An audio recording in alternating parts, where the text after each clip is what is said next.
19-year-old Anaiah Blanchard grew up in Homewood, Alabama. She was born to Elijah Sr. and Angela, and she shared an especially close bond with her brother, Elijah Jr. He was only 7 months older than she was, and the two were best friends. Their father was a pastor and a businessman. And even after he and Angela divorced in 2004, the family remained just as close. Angela, who worked as a nurse, later married UFC heavyweight legend Walt Harris. Elijah Sr. also remarried to Yosheba, a probate judge in Jefferson County. Everyone got along extremely well, and the entire family remained very close. Anaiah and Elijah Jr. had been part of Walt's life since they were 3 years old, he said. I never called them my stepson or stepdaughter. They were my kids. That's just how I always saw it. I love them like they're my own. He also said that Anaiah was one of his biggest sources of support. When I won, we celebrated. If I lost, she was always there to lift me back up. She was always my rock, that voice that kept pushing me forward. And that really captured who Anaiah was. She was a caring person who was always looking out for the people around her. Angela worked long hours as a nurse, so as Anaiah got older, she began helping Walt a lot with the two younger children. She loved sports and showed a lot of promise in softball and cheerleading. When it came time to decide what she wanted to study, she considered several different paths: art, maybe business, even teaching. By late 2019, Anaiah was living in Auburn, Alabama, and attending Southern Union College. Her brother lived just a few minutes away and attended Auburn University, so the two still saw each other practically all the time. Anaiah decided to study early childhood education, with plans to become a teacher. She moved in with her roommate, Sarah, and adopted a puppy from a shelter that she named Blue. College, work, and the new independence that came with living on her own were not always easy, but Anaiah embraced this new chapter of her life and was genuinely enjoying it.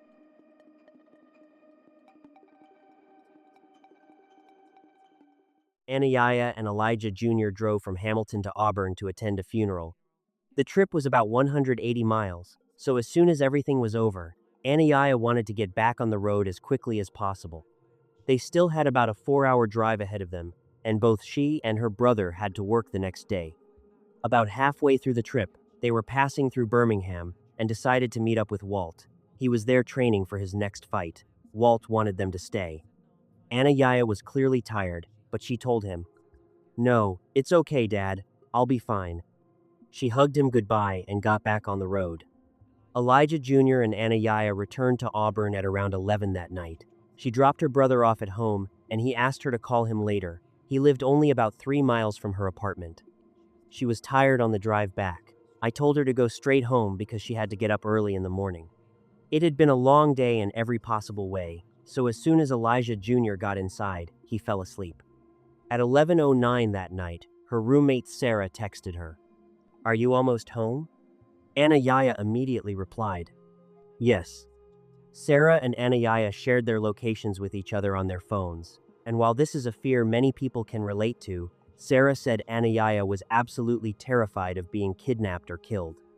She would check every room and make sure the doors were locked, sometimes more than once. She often had nightmares that something terrible might happen to her. She almost never went anywhere alone, especially at night.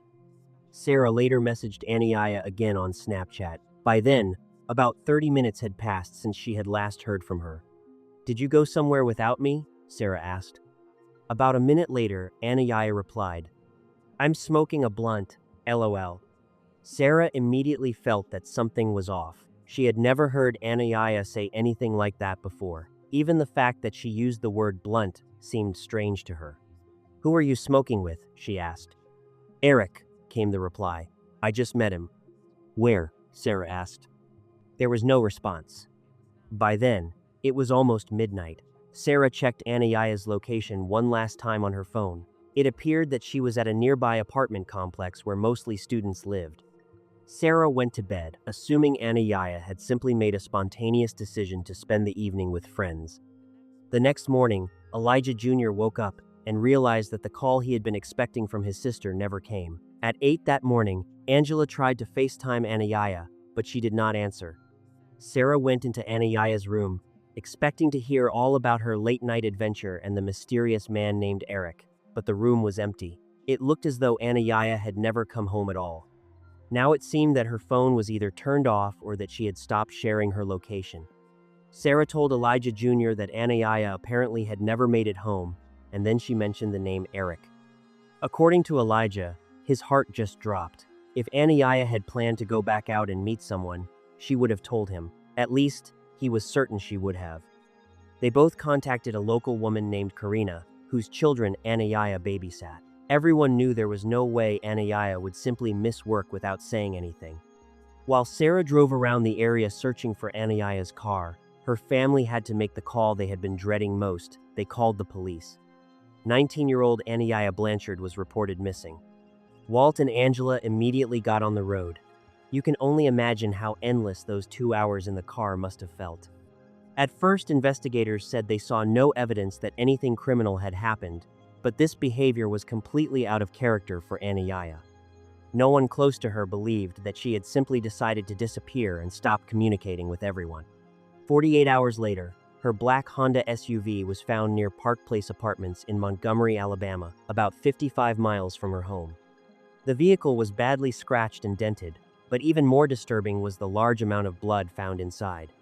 Because of where the vehicle was discovered, the search now focused on Auburn, Montgomery, and the nearly 60-mile stretch of land between them. It was an enormous area to cover. Anaiah's hometown of Homewood has not stopped in their efforts to raise awareness for Anaiah. The senior pastor here at Trinity United Methodist says Anaiah's mother and stepfather are in need of prayers right now as their strength is being challenged. 5 days later, with still no new leads, people gathered for a vigil, hoping and praying that answers would finally come. Around 200 people also gathered at her former church in her hometown. Karina, whose children Anaiah had babysat, said she tried to be as honest as possible with her 3 young kids. She told them that Anaiah was missing, but that everyone was looking for her, so hopefully she would be home soon. Later, Karina noticed the children using their tablets to search for how many houses there were in the area. "Why are you looking that up?" she asked. They answered, "We need to know how many houses we'll have to go to so we can find her." By the second week of the search, investigators had received hundreds of tips, and the reward for information had grown to $15,000. Even UFC President Dana White made a donation to support Walt and Angela. A 70-person task force was working to find Anaiah, bringing together several agencies, including the FBI, U.S. Marshals, and Homeland Security. A closer examination of her vehicle revealed that most of the blood was concentrated on the passenger side. Investigators also discovered a bullet hole in the passenger door. The blood belonged to Anaiah, and law enforcement said the amount suggested that she had suffered an injury that could have been life-threatening. Her father, Elijah Sr., said that as a man of faith, he simply could not bring himself to accept the worst.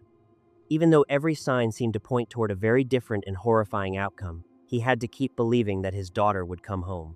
What they're telling us is that they know that she was harmed in the car.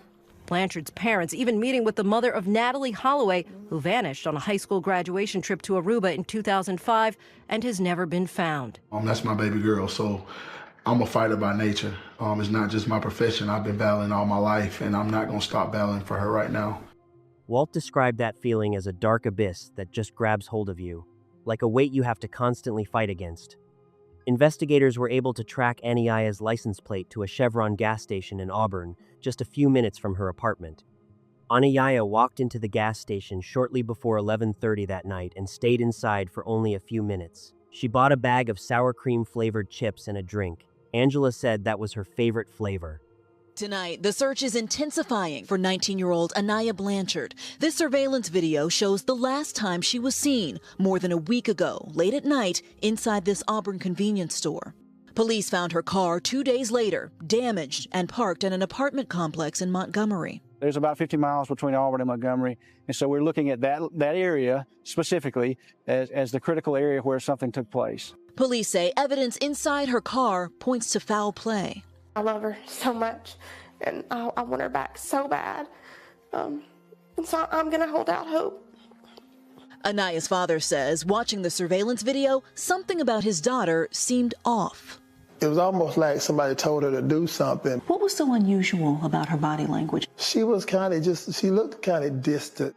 Alabama officials are offering more than $100,000 reward for any information in Anaya's case, thanks in large part to an outpouring of donations from the UFC community. It's overwhelming to see them come up and, the governor, Kay Ivey, thank you for approving the reward.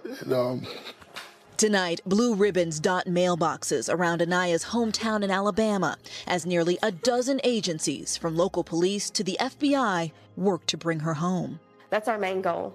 We have to find Anaya. We want her back. We want her back. Well, Jose, the chief tells me that police here in Auburn are investigating a number of possibilities, including that Anaya possibly met up with somebody that she met online. One man came forward and said he had seen a man at the gas station who appeared to be forcing Anaya into her Honda in the parking lot. After that, they drove away. The witness told investigators that he did not call for help because the woman he was with told him not to get involved. That information allowed police to focus on a specific person of interest. A man matching the same description had also been seen inside the Chevron. He was described as a black man between approximately 25 and 35 years old, weighing around 200 pounds and standing somewhere between 5 feet 8 inches and 5 feet 10 inches tall. He was wearing dark pants, dark shoes, and a camouflage Vans hoodie. He had been driving around the area in a silver or gray Lincoln Town car from around the 2000s. The man had not arrived at the Chevron with Anaya. Surveillance footage showed him looking in her direction while he was buying alcohol. There was nothing to suggest that the two of them even knew each other. After they drove away in Anaya's car, the vehicle stopped at another gas station, where the man bought a cigar.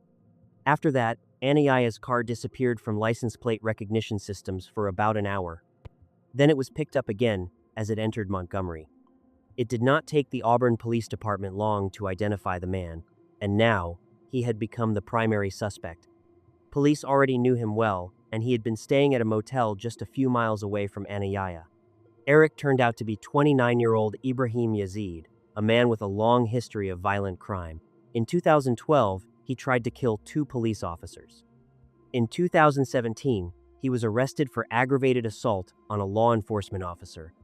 Then, in January of 2019, he robbed and beat 2 men at a hotel in Montgomery. One of the victims was 77 years old. He was beaten unconscious and nearly died.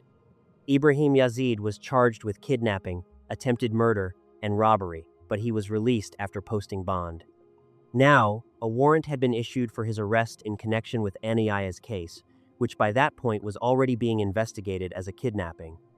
We begin tonight with breaking news in the search for 19-year-old Anaya Blanchard. The 19-year-old Alabama college student missing now for more than 2 weeks. He should be considered dangerous and would be potentially armed. There's currently a manhunt going on right now to track him down. Police tell us there's a warrant out for the arrest of 30-year-old Ibrahim Yazid of Montgomery. The charge, first-degree kidnapping. According to investigators, Yazid was at the same convenience store where Anaya Blanchard was last seen on October 23rd. These are surveillance videos from a Chevron on South College Street in Auburn. Police shared that with us yesterday. They tell us they believe Ibrahim Yazid took Anaya against her will. You may recall her car was found at a Montgomery apartment complex on October 25th. That is 2 days after Anaya was last seen. There was damage on the front right passenger side of the car. Police say evidence inside Anaya's vehicle gave them reason to believe that Anaya may have been a victim of foul play.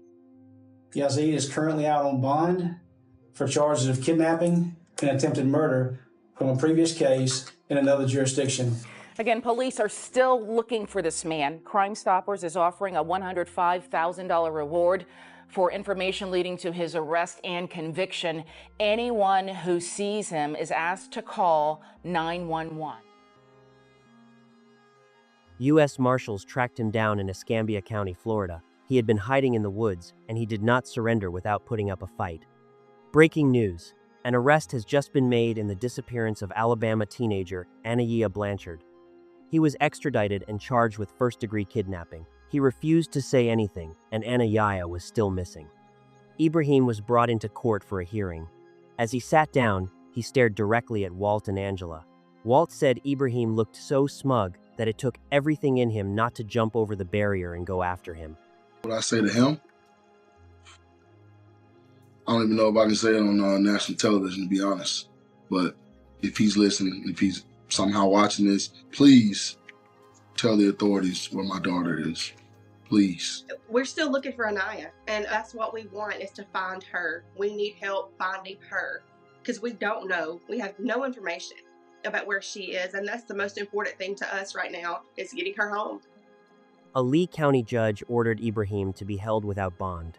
He was also required to provide a DNA sample. While his DNA was being tested, another person was arrested. 35-year-old Antoine Fisher was taken into custody and charged with first-degree kidnapping. Investigators alleged that he had provided Ibrahim with transportation and helped him dispose of evidence. Antoine also had a long history of trouble with the law. Back in 2007, he pleaded guilty to felony murder. He received what is known as a split sentence. He served only 3 years in prison, while the remaining 17 years of his sentence were suspended. This morning, it has been more than 3 weeks since Homewood native Anaya Blanchard was reported missing from the Auburn area. Even with the suspect now in custody, her family has never given up hope that she would be brought home safely. And joining me now live in Studio 42 is Anaya's father, Elijah Blanchard, and his wife, her stepmother. Thank you so much for being here this morning. One of the most recent developments was the volunteer group Texas Equus Search calling off their search. Talk to us about your reaction to hearing that that portion of the search would be called off. We kind of were figuring that because I don't think they had a specific area that they wanted to search in. So that's what, once they pulled out, but we have full confidence that the Auburn Police Department is going to do their efforts to make sure everything goes good. Yesterday afternoon on Dr. Phil, Anaya's mother and stepfather said they do not believe that this was random, that they believe this may have been premeditated. How do you all feel about that? Do you agree? Do you want me to? Our contention is that this was something random. Basically, by seeing the photos from the car being damaged, we initially start coming up with different scenarios as far as what could have possibly happened. And, like I said, again, it's random. And we initially stated that, we thought that it was a carjacking. And so that has always been our position. Chief Register and his team are very good. They call me every day, or they send random texts, let me know, what's going on with the case. They've been really good with communicating with us. I have no problem with what they're doing. They're strictly professional, but they don't want to give us anything that's going to be damaging or anything like that. So, but they are communicating with us daily. All right, Mr. and Mrs. Blanchard, we thank you so much for coming in again this morning. We want you to know our thoughts and prayers remain with your family and with Anaya as the search continues. So thank you again. Thank you so much. And before we go to break, we do want to show you the picture of Anaya Blanchard once again. If you've seen her or have any information about her whereabouts, call the Auburn Police Department tip line. You see that number there on your screen. It's 246-1391, 334-246-1391, and we'll be right back. Police were getting closer and closer to the truth, but by that point, law enforcement already understood that the chances of finding Anaya alive were extremely small. Eventually, Antoine agreed to cooperate and told investigators where to look for her. A few days later, on November 25th, just over a month after she disappeared, human remains were discovered in a wooded area behind a church in Macon County. Clothing was scattered around the area, and a boot was found nearby. District Attorney Brandon Hughes took a photograph of the boot and asked Angela and Walt to come to the station. Walt took one look at the picture and immediately walked out of the room. He started screaming and punching the wall. He knew those boots. He was the one who had bought them for Anaya in New York. Brandon had seen and experienced a lot over the course of his career, but even later, when he described just how hard that moment had hit Walt, he couldn't hold back his tears. And a lot of developments happening today. As a matter of fact, Auburn police say investigators received information about the possible location of a body during their ongoing investigation into Blanchard's disappearance. This is the area where the remains were discovered Monday morning, a rural area several feet into the woodline. The Lee County District Attorney says there is good reason to believe the remains are Blanchard's. 2 suspects have been charged with kidnapping her. Well, today there is new information, but not what anyone wanted to hear. Yazid and Fisher are being held now in the Lee County Jail. They are being held without bond. The remains were confirmed to be Anaya's. she had been shot in the head. Her body was in such a condition that, according to Angela, the family was not allowed to see her. It simply would have been too difficult for them. While investigators continued working at the scene, Angela spoke at a memorial vigil.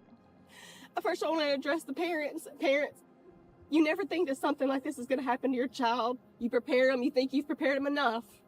I thought I did. I talked to Anaya about it every day on the phone. Hey, Anaya, make sure you're not, going anywhere by yourself at night. Make sure you're not doing, yeah, Mom, I know, I'm good. Mom, I got this. Trusted her with all my heart. But nothing you do can prepare you for some evil that is out there, y'all. Please. So I'm begging parents, put just a little bit more, teach your kids a little bit more. Now, I feel guilty, maybe even nothing I could have done, but I should have prepared her just a little bit better for things she might have came into contact with. The whole community, it's always been good, but now seeing the support that we have for what's happened to her, this would make, she's smiling right now in heaven. I can tell you that right now. She's not smiling, no. Yeah. Anaya is laughing, and she's laughing at y'all. I can tell you right now, she's laughing at y'all. But this is making her heart smile. It's making my heart smile because we all know how special of a girl that Anaya was. She put everybody before her. She wanted everybody to have fun and laugh. And it was always, if y'all were having a good time, she was going to make sure you were having a good time because life was good for her. And she was a happy, happy, happy girl. And that's just the bottom line. A third man was then arrested. 63-year-old David Lee Johnson Jr. was charged with hindering prosecution. He admitted that he knew his son had driven Ibrahim out of state while there was already an active warrant for Ibrahim's arrest. DNA testing showed a mixture from 2 people on the steering wheel, one of whom was Anaya. The same was true of a vape cartridge found in the cup holder. A mixture of at least 2 DNA profiles was also found on the driver's headrest, but there was not enough material from the second male contributor to make a comparison. The same was true of the material recovered from the gear shift. It was frustrating for investigators, but it was not unusual. When the car was first discovered, one investigator noticed the smell of sanitizer on the door handle, so it was entirely possible that someone had thoroughly wiped down the vehicle. Even so, prosecutors believed they had more than enough evidence. In early December, the charges against Ibrahim were upgraded. Instead of first-degree kidnapping, he was now facing 2 counts of capital murder, murder committed during a kidnapping, and murder committed during another serious felony.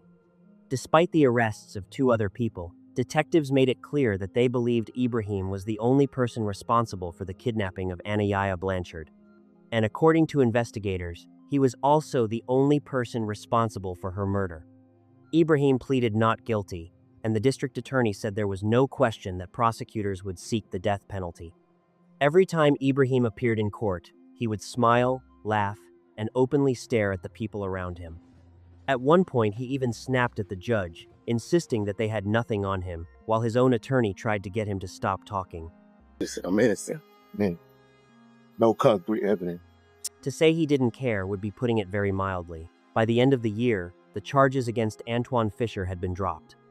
Authorities determined that his actions did not rise to the level of criminal liability as an accomplice.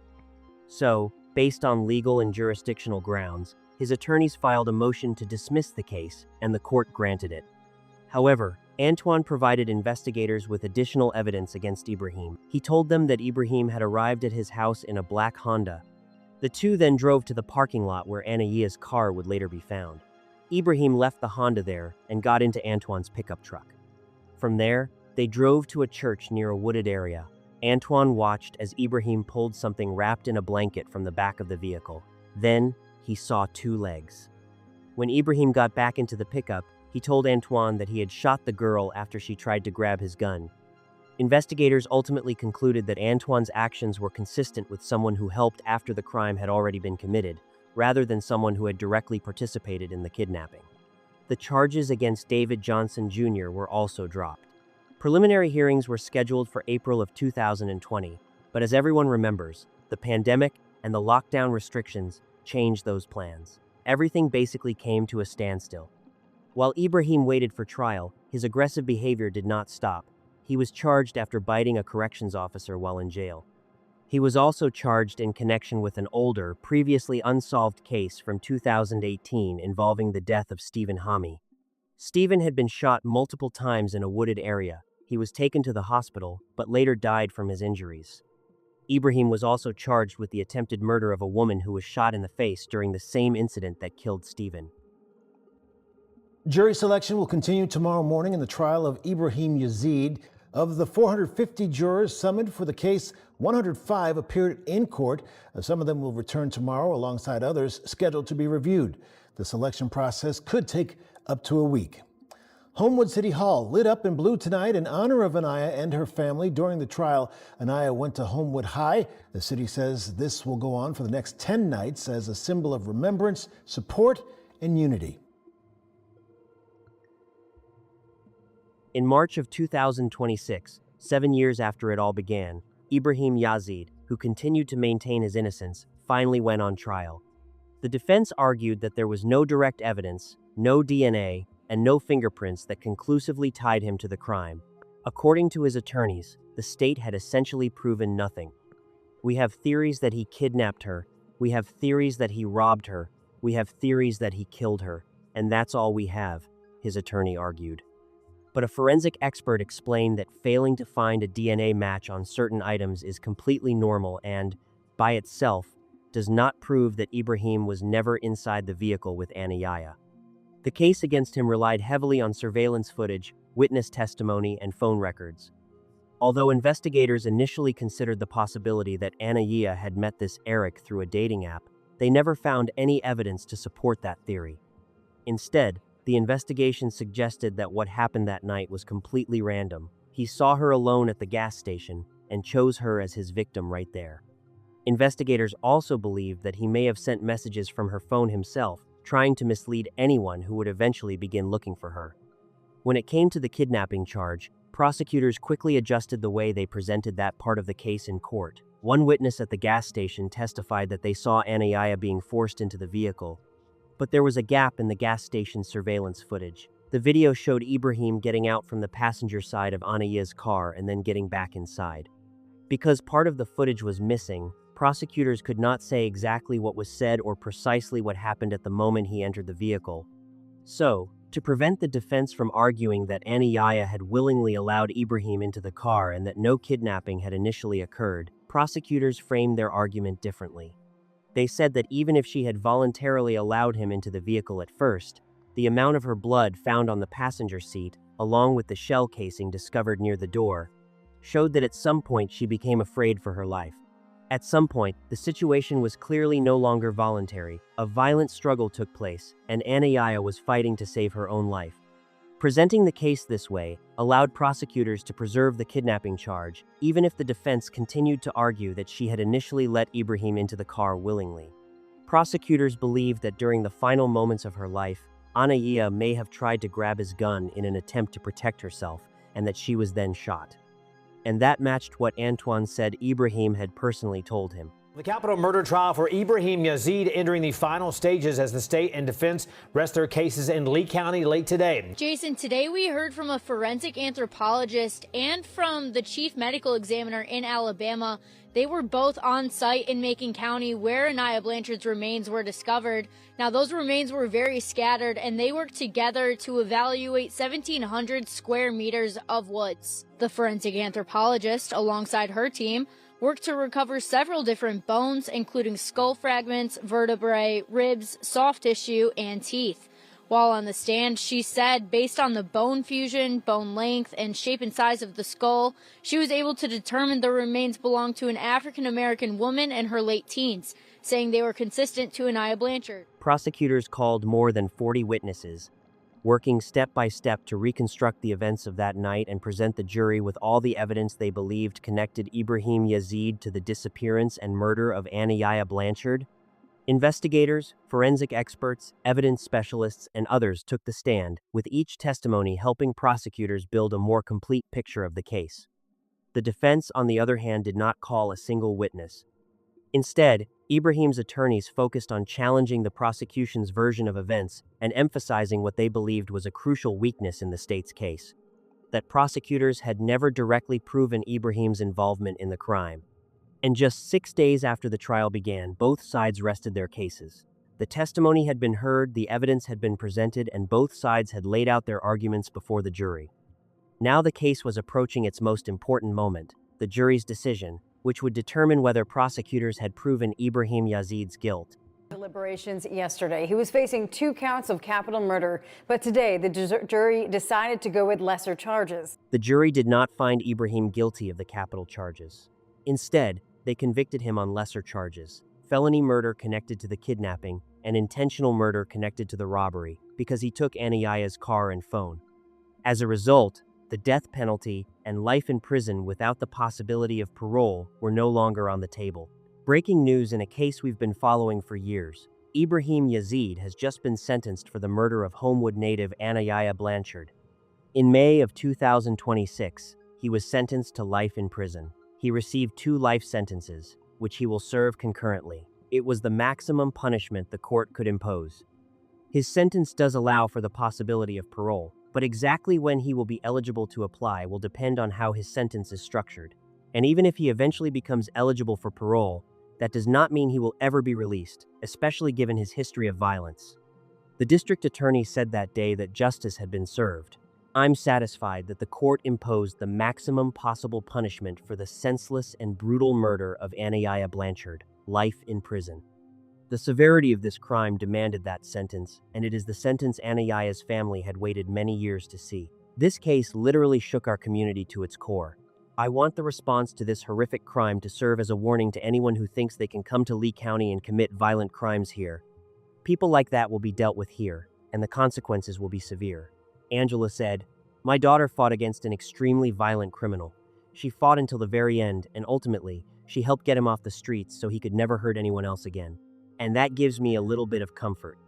Anaya's father, Elijah Sr., said, "Now my daughter's name speaks for itself. Her name helped bring about a conviction, and I'm definitely glad to see what happens next. He will remain behind bars for the rest of his life. It was important for me to look him directly in the eyes and make it clear that he did not win. This young man is truly deadly. He's a coward, he's ruthless, but most importantly, he simply has no conscience. And his previous actions had already proven that. Because Ibrahim was out on bond at the time Anaya was murdered, despite facing extremely serious previous charges of kidnapping, attempted murder, and robbery, there was an obvious question. Why had he been allowed back on the streets in the first place? And how had he managed to slip through the cracks of the system? I just cannot understand how someone like that could have been allowed to walk freely among other people. And yes, there are a lot of questions that we need answers to. Those questions ultimately led the Alabama legislature to pass a measure that became known as Anaya's Law. In November of 2022, Alabama voters overwhelmingly approved it as an amendment to the state constitution. The problem was that the Alabama Constitution guaranteed the right to bail to virtually every defendant unless they had been charged with capital murder. Because Ibrahim Yazid's earlier charges were not capital offenses, judges were legally required to allow him to be released on bond. Anaya's Law expanded the list of crimes for which a judge can deny bail altogether. 12 serious violent offenses were added, including murder and attempted murder, first-degree kidnapping, rape, robbery, domestic violence, and aggravated child abuse. It was a major victory. Mayor Jimmy Gardner put it simply, "Violent criminals should not be given the opportunity to commit violent crimes again. I believe everyone should have the opportunity to receive bail. But if you are already a violent offender and you find yourself in that situation for a second time, there is absolutely no reason to give you that opportunity again. You've already proven that you are not a law-abiding citizen." Anaya's family also created a nonprofit organization called Anaya's Heart, which focuses on teaching young people about safety. They are now working to keep Anaya's memory alive through educational programs and community initiatives. A scholarship has also been established in her honor, and a bench bearing her name has been placed in one of her favorite parks. This case is a chilling reminder of just how quickly a human life can be taken away. Anaya Blanchard was doing something millions of people do every single day. She stopped at a well-lit place to buy a drink. She could never have known that a gap in the legal system would ultimately have deadly consequences for her. Since his sister's death, Elijah Jr. has mostly stayed out of the public eye. He now takes care of her dog, Blue, and tries to focus on simple, everyday things, anything that can take his mind off what happened, even for a little while. Her younger brother would fall asleep every night holding a photograph of her. And her little sister, who was 6 years old at the time, would often ask where Anaya was, trying to understand that she was never coming home. One day, Walt was even called to the school because the little girl could not stop crying over how much she missed her sister. Angela said, "I gave birth to Anna on my own birthday, June 22nd. It was supposed to be something special that the two of us could share for the rest of our lives. Now even the most ordinary moments hurt because Anaya was supposed to be there. Her brothers and sisters will have to live the rest of their lives without her. I will have to live the rest of my life without her. There is no sentence that could ever give us back what was taken from us."